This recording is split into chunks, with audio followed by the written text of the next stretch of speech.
ఈ గొరఫాని అనే ప్లేస్ దగ్గర అయితే దిగితే ఇక్కడి నుంచి మనం ఆ అడ్జాబే దగ్గరికి వెళ్ళొచ్చు అంట. అందుకని నేను ఈ జంక్షన్లో దిగిపోయాను. అండ్ నాతో పాటు కేరళ నుంచి బ్రో చూపాను కదా రిషి అని, ఆ బ్రో కూడా ఇక్కడే ఉన్నాడు. సో మేమైతే ఫస్ట్ ఇక్కడ నుంచి ఒక ఏదైనా ప్లేస్ ఎత్తుక్కోవాలి నైట్ స్టే చేయడానికి. ఎందుకంటే ఆ హడ్జాబే వాళ్ళు ఎర్లీ మార్నింగ్ అయితే హంటింగ్కి వెళ్తారంట 5కి 5:30కి అలాగా. సో దానికి మేము ప్లాన్ చేస్తున్నాం. చూడాలి, మొత్తం బొగ్గు అయిపోయాను ఈరోజు అయితే. అసలు హెక్టిక్ డే.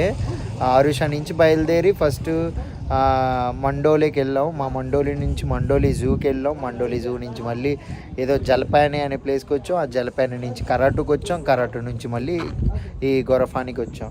సో చాలా హెక్టిక్ డే అయిపోయింది. ఆల్మోస్ట్ ఒక 5 మటాటులు అయితే మారాము ఈరోజు. ఏదైనా స్టే అయితే ఎతుకుతాం. వెళ్ళి రూమ్కి వెళ్ళాక మిగతా విషయాలు అయితే మాట్లాడతాను. ఇప్పుడే ఒక గెస్ట్ హౌస్ దగ్గరికి అయితే రీచ్ అయ్యాం. బారే గెస్ట్ హౌస్ అట. ఈ గెస్ట్ హౌస్ పేరు ఈ గొరఫాన్ దగ్గర ఉంది. కొంచెం చూడడానికి అయితే కొత్తగా ఉంది గెస్ట్ హౌస్. నీట్గా కూడా ఉంది, విశాలంగా.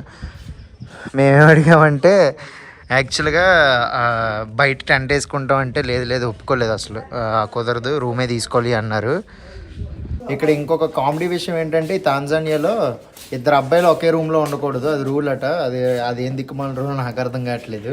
సో 2 అబ్బాయిలు మాత్రం ఒకే రూమ్లో ఉండకూడదు.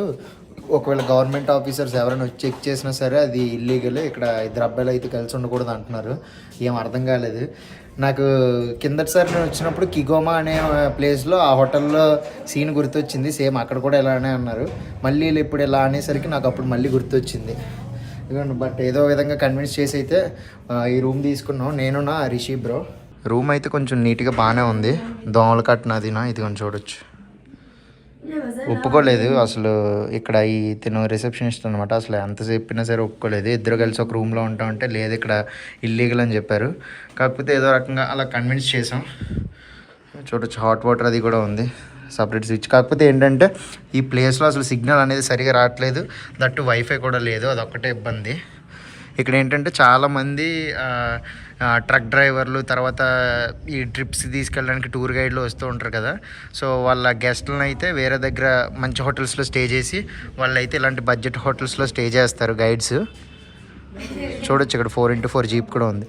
కాకపోతే కొన్ని రూమ్స్కి మాత్రం బయటనే ఉన్నాయి వాష్రూమ్స్. మాకైతే అటాచ్డ్ బాత్రూమే ఉంది దీనికి వచ్చేసి మాకు ఈ రూమ్కి 20,000 తాంజానియా షిల్లింగ్ అయితే పడింది ఈ రూమ్కి. అంటే దాదాపు ఒక 600 రూపాయలు అనుకోండి, 650 అలా పడుతుంది. పర్వాలేదు, ఇద్దరం షేర్ చేసుకుంటున్నాం కాబట్టి స్ప్లిట్ అవుతుంది బాగానే.